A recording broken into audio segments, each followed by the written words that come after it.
Percakapan ke-18, Shloka 50.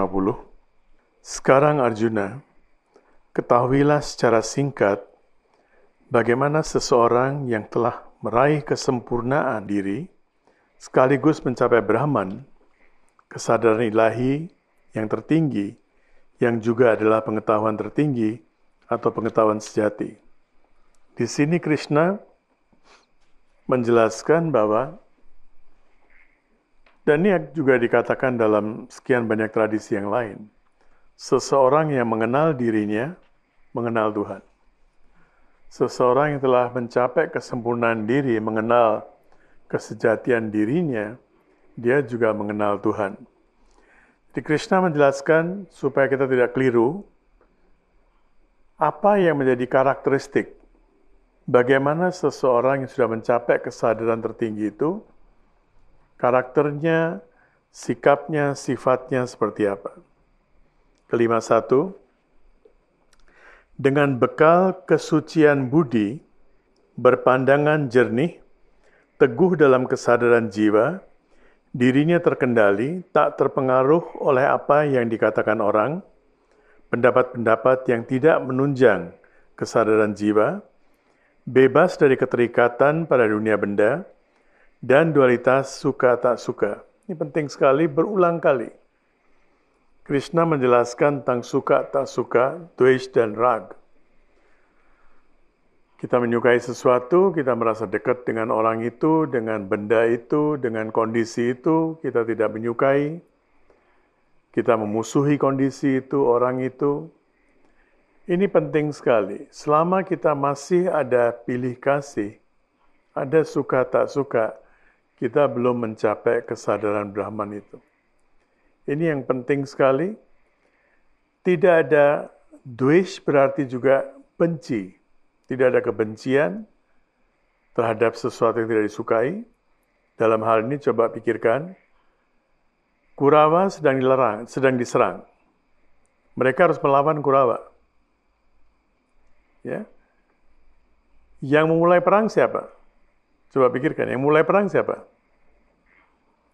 Siapa? Pandava. Kurawa nggak mau perang.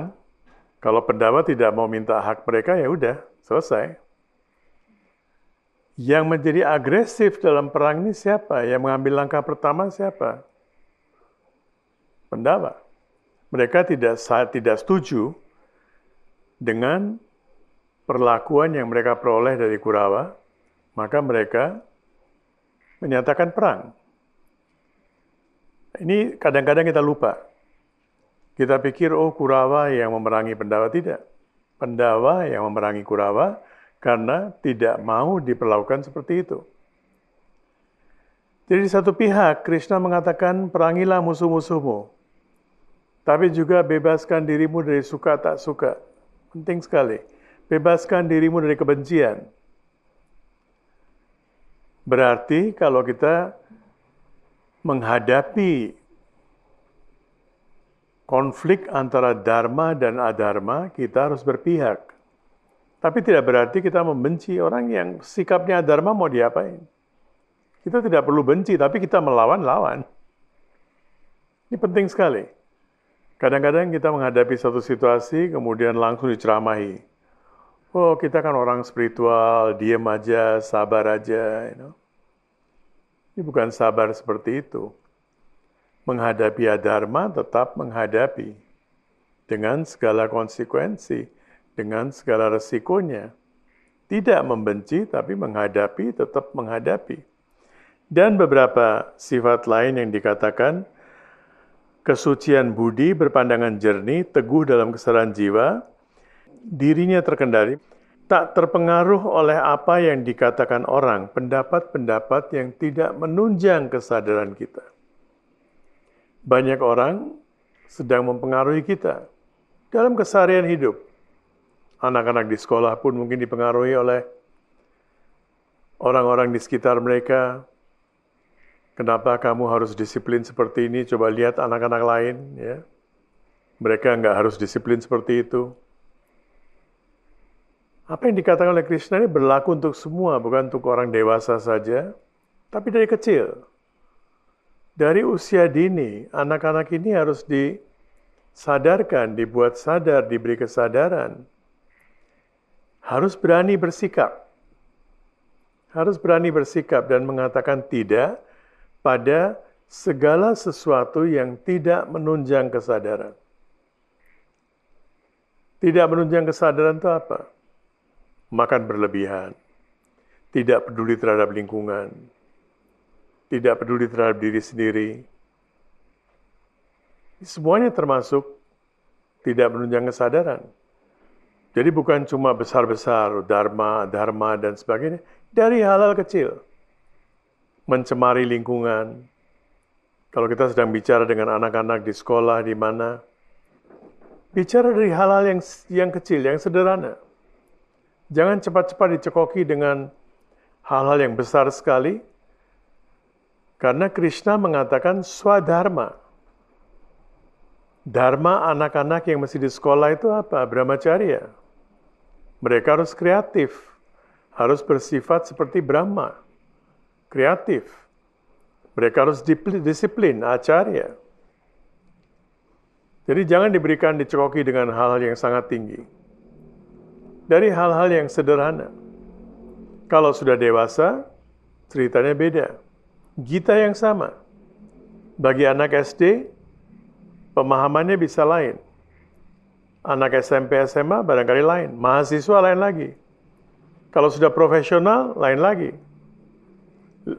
Cakupannya menjadi makin luas. Mulai dari hal-hal kecil. Dari cara memakai baju, membersihkan diri, kesucian diri, cara menghadapi seorang tamu, cara menghadapi orang tua, cara menghadapi para guru, cara berinteraksi dengan sesama teman di sekolah, dari hal-hal kecil. Kalau ini sudah bisa diterapkan dari kecil, kemudian ketika mereka sudah besar, dewasa, mau bekerja, membuka usaha sendiri, akan gampang sekali bagi mereka untuk teamwork, kerjasama.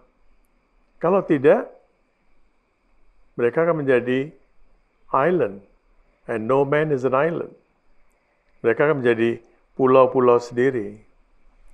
Pulau-pulau yang terpisah, tidak bisa kerjasama. Dan kita sudah ada pemberitahuan awal. Kalau yuge, sangga shakti kalau yuge. Dalam Kali Yuga ini, sangga kebersamaan adalah shakti, adalah kekuatan. Tanpa teamwork, kita tidak bisa bertahan di dalam Kali Yuga ini. Kalau zaman dulu bisa, sendirian memasuk hutan bertapa, dulu bisa. Di Treta, Dwapur, Satyug, bisa semuanya itu. Sekarang di Kali Yuga ini tidak bisa, harus ada sangga. Tanpa sangga, sangge shakti kalau yuga. Shakti kekuatan yang kita peroleh di dalam Kali Yuga ini dari sangga, dari kebersamaan. Tetapi sangga ini bukan cuma berarti kerjasama dengan orang, tidak. Kita bisa kerjasama dengan banyak orang. Kadang-kadang kita bisa kerjasama dengan organisasi atau apa yang barangkali tidak sevisi dengan kita. Kadang-kadang kita perlu kerjasama dengan orang-orang yang barangkali tidak sevisi. Itu bukan sangga, itu cuma kerjasama insidental.